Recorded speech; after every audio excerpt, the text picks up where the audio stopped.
Bem-vindos ao debate, nosso espaço dedicado à troca respeitosa de ideias, onde exploramos as múltiplas perspectivas e nuances dos conceitos que moldam a nossa compreensão do mundo. Hoje, nós vamos mergulhar profundamente na psicologia do dinheiro. Nosso foco de análise recai sobre os mecanismos mentais ocultos que ditam a prosperidade financeira de um indivíduo. Vamos investigar o fascinante conceito do teto financeiro inconsciente e os gatilhos de escassez que silenciosamente impedem o crescimento financeiro. A questão central que nos guia hoje é a seguinte: a verdadeira liberdade financeira é alcançada através de uma reprogramação interna desses bloqueios psicológicos profundos, ajustando o nosso nível de permissão interno, ou a verdadeira raiz para superar a escassez reside na mudança pura e simples de comportamentos estratégicos e na gestão financeira prática delineada no nosso material de origem. Eu vou defender a posição de que a riqueza é, antes de tudo, um estado mental de permissão governado pelo nosso sentido inconsciente de capacidade e merecimento. Se a mente não autoriza, o bolso não enche. Do outro lado da mesa, minha colega argumentará que, embora esses bloqueios sejam reais, a superação da escassez depende fundamentalmente de ações comportamentais e estratégias matemáticas pragmáticas. Para a bagagem emocional que todos nós carregamos, de forma alguma. Mas eu tenho muita dificuldade de engolir a premissa de que ficar preso na introspecção resolve o problema matemático do acúmulo de riqueza. Para mim, o verdadeiro motor da mudança está na ação executiva, sabe? É a alteração pragmática de hábitos que força a mente a mudar e não o contrário. Certo, então vamos estabelecer as nossas premissas aqui. O material que estamos analisando deixa muito claro que o dinheiro não é conquistado por mero mérito, sorte ou, sei lá, até mesmo por excesso de trabalho braçal. Na sua essência, a riqueza é um estado mental. Há um conceito central aqui que é o teto financeiro inconsciente. É uma barreira invisível, frequentemente construída lá na nossa infância, e ela se apoia em dois pilares principais: a sensação de capacidade e a sensação de merecimento. Pensa comigo. Nós vemos profissionais brilhantes que trabalham 12, 14 horas por dia, exaurindo a saúde física e, mesmo assim, mal conseguem fechar o mês no azul. Por que isso acontece? A neurociência nos diz que 95% das nossas escolhas são inconscientes. Enquanto um indivíduo não curar essas feridas emocionais e não der a si mesmo a permissão interna para prosperar, qualquer esforço monumental será sabotado pela própria mente. A pessoa tenta acelerar, mas o inconsciente puxa o freio de mão porque, lá no fundo, as crenças dela gritam que ela não é digna ou não é capaz de sustentar aquela prosperidade. Você tocou num ponto crucial aí. E a analogia do freio de mão é excelente, eu admito. Eu reconheço plenamente a validade desse teto inconsciente. Mas o que me pega, a minha grande ressalva, é que o diagnóstico sem uma intervenção prática agressiva não leva a lugar nenhum. Essa ideia de que a superação desse teto ocorra primeiramente por uma elevação vibracional interna ou uma cura emocional abstrata simplesmente não desce para mim. Se olharmos para os dados práticos do material, a solução exige ação direta no mundo físico. A matemática é incontornável. Você precisa gastar menos do que ganha. As limitações financeiras são resolvidas construindo novas trilhas neurais através do hábito. Quando você estabelece o compromisso inegociável de se pagar primeiro, poupando de forma metódica, você está usando uma barreira comportamental tangível para forçar a mente a aceitar uma nova realidade. Você não espera sentir que merece o dinheiro. Você age de forma estruturada para garantir que a riqueza se acumule e o sentimento de merecimento vem a reboque dessa segurança material. Mas percebe que a matemática só funciona se a sua biologia permitir. Vamos olhar para como esses gatilhos de escassez operam no dia a dia. Você repara como a maioria das pessoas reage a um simples elogio? Exatamente. A pessoa diz que a camisa foi baratinha ou que é velha. Perfeito. Essa dificuldade em receber é um dos principais gatilhos apontados no material. E não é apenas um mau hábito de etiqueta ou falsa modéstia, não. Psicologicamente, quando você rejeita um elogio ou recusa uma ajuda, você está literalmente treinando o seu sistema nervoso para rejeitar valor. Se o seu corpo entra em estado de defesa por causa de um simples bela camisa, como que seu sistema nervoso vai lidar com a tensão de negociar um aumento de 50% no salário? A pessoa trava o fluxo da prosperidade porque o corpo dela entende que receber algo de bom é uma ameaça. Isso se complica muito quando colocamos na equação outro gatilho fortíssimo, os chamados vampiros energéticos.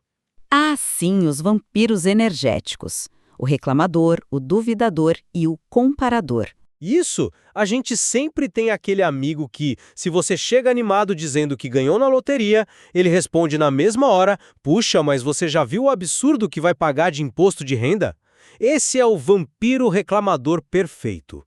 E a questão é que nós mantemos essas pessoas por perto não por acaso, mas porque, de forma inconsciente, o pessimismo delas valida o nosso desejo profundo de continuar confortáveis na nossa própria escassez.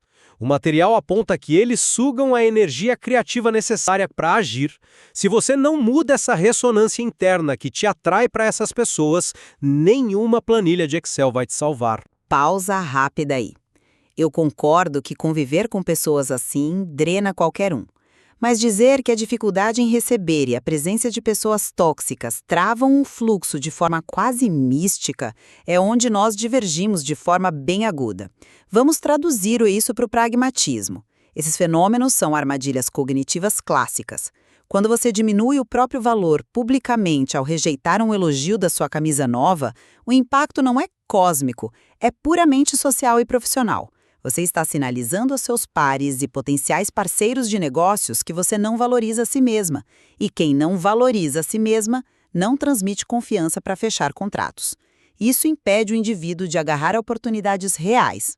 Certo, mas... E quanto aos vampiros, a dinâmica também é puramente comportamental. O material sugere que a solução é afastar-se ou criar uma blindagem. E essa blindagem não é um escudo mágico de luz, é o estabelecimento de limites claros. É não deixar que o pessimismo do duvidador contamine o seu planejamento racional. A proteção verdadeira vem de focar implacavelmente na sua própria estratégia, cortando o acesso dessas pessoas às suas decisões. Faz sentido. Eu entendo a sua ênfase no limite comportamental. Mas a raiz dessa contaminação é que o duvidador externo só tem poder porque ele ecoa o duvidador interno. O gatilho não está no outro, está em você. Mas isso me faz pensar num fenômeno muito curioso que o material aborda, que é a manifestação mais agressiva desse teto termômetro financeiro. Sabe aquela autossabotagem sistêmica? Quando a pessoa finalmente começa a prosperar, ganha um aumento ou recebe um bônus inesperado e na mesma semana o carro quebra de forma misteriosa, ou a geladeira pifa, ou surge uma doença, ou a pessoa é atraída por um investimento que claramente é uma furada. É a clássica história do dinheiro que evapora da conta. Exatamente. O alarme interno da pessoa dispara. O inconsciente dela entra em pânico e diz: perigo! Estamos saindo da zona de conforto que conhecemos desde a infância. E o que acontece? O indivíduo literalmente cria vazamentos para esse dinheiro. O dinheiro escoa não por falta de sorte, mas para que a pessoa possa voltar ao seu nível basal de escassez, onde ela, ironicamente, se sente psicologicamente segura. Ela volta a ter problemas financeiros, que é um ambiente que ela sabe gerenciar. Uma estratégia de investimento brilhante não impede o indivíduo de cair numa cilada financeira se o termômetro interno dele exigir que ele se livre daquele dinheiro. Espera, eu concordo que a autossabotagem existe e que fazemos péssimas escolhas quando estamos desconfortáveis. Mas dizer que a geladeira pifando ou o carro quebrando são o inconsciente drenando riqueza, francamente isso é ignorar o básico da vida adulta. Aparelhos quebram, peças desgastam. O problema não é um termômetro metafísico, é a completa ausência de um fundo de emergência. E isso me leva diretamente a outro gatilho que o material explora, que é o mito do dinheiro que nunca sobra. A verdadeira autossabotagem é acreditar que imprevistos são conspirações do universo e não eventos estatisticamente prováveis. O material orienta de forma cirúrgica. O indivíduo deve criar uma dívida mental consigo mesmo. O antídoto para a geladeira quebrada não é uma sessão de psicanálise para descobrir o porquê você atraiu esse defeito. O antídoto é a matemática do hábito. É poupar de 5 a 10% da sua renda no momento em que ela cai na conta, criando a cultura inegociável de se pagar primeiro, com o objetivo de chegar aos 30% no futuro. Mas você não acha que a pessoa simplesmente vai encontrar outra forma de gastar se a mente dela não suportar ver aquele dinheiro acumulado ali na frente dela? É exatamente aí que entra a beleza do comportamento forçando a mente. Quando você automatiza sua poupança como o primeiro boleto do mês, antes de pagar qualquer outra pessoa, você obriga o seu cérebro a lidar com a realidade irrefutável do acúmulo. Você retira o poder de decisão do seu eu assustado e entrega para o sistema. A autossabotagem perde quase toda sua força diante de uma transferência automática bem configurada para uma conta que você não olha todo dia. O comportamento consistente eventualmente altera a crença limitante. Justo, eu vejo por que você defende isso. A automação é de fato uma ferramenta poderosa. Só que a matemática conta apenas uma parte da história. Você está tratando o sintoma comportamental, mas não está desarmando a bomba relógio emocional. Se o indivíduo guarda esses 10% todo mês, mas carrega um sentimento profundo de inadequação ou medo do sucesso, ele vai eventualmente encontrar uma maneira de destruir essa reserva. E isso nos traz a barreira talvez mais cruel que o material apresenta, que é a síndrome do impostor. Essa, de fato, é uma âncora pesada. A pessoa sente que é uma fraude e que vai ser desmascarada a qualquer momento. Exato! E o custo disso é terrível. O profissional que sofre com a síndrome do impostor se torna invisível. Ele não se promove, ele se esconde nas reuniões. Ou pior, cobra um valor completamente irrisório pelo seu trabalho com um medo doentio do julgamento alheio. O ponto central aqui é que as raízes disso não se curam com a automação bancária. Elas estão fincadas em projeções parentais, em traumas, onde de repente a criança aprendeu que ter sucesso atrai inveja ou que ganhar mais que os pais é uma forma de traição familiar. Exigir que alguém com síndrome do impostor simplesmente aumente o preço da sua hora numa planilha é ignorar o terror paralisante que o corpo dessa pessoa sente. Para transcender essa programação de fracasso constante, é absolutamente necessário um trabalho profundo de cura emocional. O indivíduo precisa desconstruir essa percepção de que é uma fraude antes de qualquer tática de precificação funcione. Sem essa cura estrutural, a estratégia comercial evapora no primeiro sinal de rejeição de um cliente. Eu entendo a gravidade emocional da síndrome do impostor. O medo de ser exposta ou chamada de arrogante realmente leva a uma subprecificação crônica e destrói carreiras. Mas, novamente, eu convido você a olhar para como o cérebro processa novas informações. Pensa no cérebro como um algoritmo de rede social. Ele funciona com base nos inputs que você fornece diariamente. Se você passa os dias consumindo e focando na sua própria escassez, o algoritmo da sua mente vai ocultar as oportunidades reais que estão bem na sua frente. E o material sugere um antídoto mecânico fantástico para isso. Você se refere aos exercícios de visualização de novos patamares? Isso mesmo, o exercício de listar problemas e pesquisar soluções acima do seu padrão atual. Por exemplo, a prática de visitar ou pesquisar imóveis e carros de luxo muito acima do seu orçamento atual. Isso não é para a pessoa se endividar comprando o que não pode pagar hoje. É um exercício neurológico deliberado para alargar as trilhas mentais do que é possível. Você força o seu cérebro, através de estímulos concretos e repetidos, a aceitar e processar uma nova realidade financeira. É o princípio da exposição gradual. A ação no presente, o choque de realidade com o novo ambiente e a exposição progressiva ao desconforto recalibram a percepção de valor próprio muito mais rápido do que ficar anos contemplando o passado no divã. O cérebro se adapta à nova norma. A minha leitura já vai por outro caminho em relação ao porquê esse exercício funciona. O ato de pesquisar um imóvel de R$ 2 milhões não funciona meramente por ser um input de dados como se nosso cérebro fosse um computador frio. Ele funciona porque ele ataca e expõe diretamente a crença de não merecimento instalada na sombra da pessoa. Imagine a cena: a pessoa senta no sofá daquele imóvel caríssimo e de repente sente um aperto no peito, um repúdio, e o pensamento automático vem: para ter isso aqui, a pessoa tem que ser desonesta, ou isso é muita ostentação, não é para mim. É ali, naquele desconforto emocional cru e muitas vezes físico, que o teto inconsciente se revela. O material aponta claramente que, se a pessoa não suportar a pressão energética daquele ambiente, ela foja. O exercício é um diagnóstico do nível de permissão dela. Mas o simples fato dela ir lá e gerar esse desconforto já é uma atitude puramente comportamental. Ela teve que se mover fisicamente. Sim, mas o objetivo final é lidar com a emoção gerada. O material, inclusive, ancora essa necessidade de transmutação na hierarquia das necessidades humanas. A verdadeira liberdade financeira, aquela que nos permite parar de trabalhar apenas para sobreviver e passar a trabalhar por propósito, é o alicerce para escalarmos até a realização pessoal e a expansão da nossa consciência. Mas você não sobe esses degraus se a base da pirâmide estiver totalmente corroída por uma psicologia de medo e escassez crônica. A reeducação dos hábitos que você propõe brilhantemente só se sustenta em longo prazo se o alicerce emocional tiver sido reconstruído, ou seja, a crença inabalável no próprio valor e a permissão profunda e incondicional para receber precisam vir primeiro. Olha só, eu concordo plenamente que não podemos focar na realização pessoal profunda se não temos o básico da segurança material resolvido.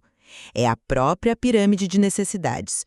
Contudo, e aqui está o X da questão para mim, a segurança não é garantida apenas por você sentar e acreditar muito forte que está seguro. Ela é garantida por você ter recursos materiais bem geridos. A psicologia, sem dúvida, dita nossos medos iniciais. Mapear que você atrai vampiros energéticos ou que acredita no mito de que o dinheiro nunca sobra tem um imenso valor diagnóstico.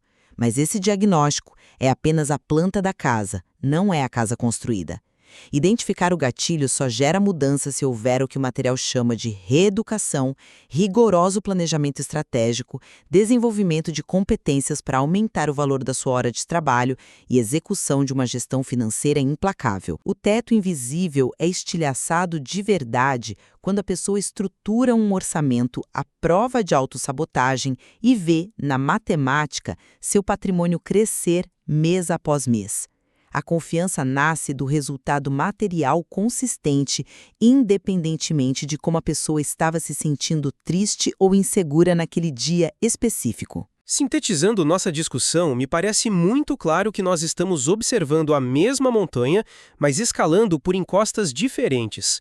Do meu ponto de vista, o material é cristalino ao afirmar que a liberdade financeira exige, impreterivelmente, que nós destravemos o nosso teto financeiro inconsciente primeiro. Enquanto a nossa percepção interna de capacidade e merecimento estiver ancorada em traumas e numa programação infantil de escassez, a nossa realidade material apenas continuará refletindo essa falta. E fará isso de forma criativa e muitas vezes dolorosa, não importa quão arduamente tentemos forçar a barra com planilhas e disciplina. Para mim, a prosperidade é gerada na mente e, a partir de um estado de permissão, ela flui naturalmente para a conta bancária. O inverso simplesmente não se sustenta. E da minha perspectiva, embora esses bloqueios e crenças moldem de forma inegável as nossas reações automáticas iniciais, a superação efetiva do teto de escassez exige execução tangível e muitas vezes mecânica. O diagnóstico das nossas feridas psicológicas é importante, é um belo preâmbulo. Mas a verdadeira virada de chave acontece quando adotamos estratégias pragmáticas, o controle rigoroso dos gastos, a automação da poupança para neutralizar a autossabotagem, a coragem de estabelecer limites claros com pessoas tóxicas e a busca incessante por novos inputs que forcem o nosso cérebro a expandir. A mente segue o comportamento com a mesma força, se não mais, com que o comportamento segue a mente. A ação cria a realidade. Apesar dessa nossa divergência sobre qual engrenagem gira primeiro, a emoção ou o comportamento, existe uma área de convergência absoluta entre nós. Nós dois concordamos integralmente com o material de origem em um ponto vital. O crescimento financeiro está intrínseca e inseparavelmente ligado ao autoconhecimento. Mapear e olhar de frente para os 5 gatilhos de escassez que operam na nossa própria vida é o primeiro e, sem dúvida, o passo mais desconfortável. Assim como em qualquer processo de cura, você não consegue tratar a doença se recusar a olhar para os sintomas. A mudança estrutural nasce desse diagnóstico honesto das nossas próprias sombras financeiras. Sem sombra de dúvida, ter clareza cristalina sobre onde e como seu vazamento de recursos está acontecendo, seja porque você cede à pressão social de não aceitar um elogio, seja porque você não automatizou seus investimentos, é o que permite a criação de qualquer solução duradoura. A ignorância voluntária sobre os próprios hábitos e medos é, no fim das contas, a verdadeira garantia da pobreza. Quando você traz os gatilhos para a luz da consciência, você recupera o poder de escolha. Com isso, nós convidamos vocês, nossos ouvintes, a aproveitarem essa discussão para refletir com profundidade sobre os limites invisíveis das suas próprias vidas. Observem com curiosidade e atenção quais desses gatilhos de escassez podem estar operando silenciosamente nas suas decisões diárias.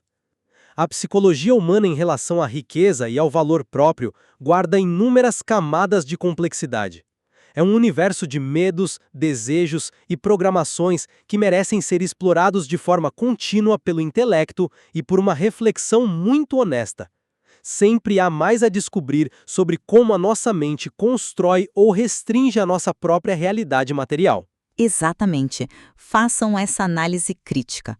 Peguem esses 5 gatilhos, olhem para as evidências nas suas próprias vidas, nos seus extratos bancários e nas suas relações e testem o que realmente move os ponteiros para vocês na prática. E com essas reflexões, nós encerramos a nossa análise de hoje. Agradecemos imensamente por nos acompanharem em mais esta troca de ideias. Até o nosso próximo encontro.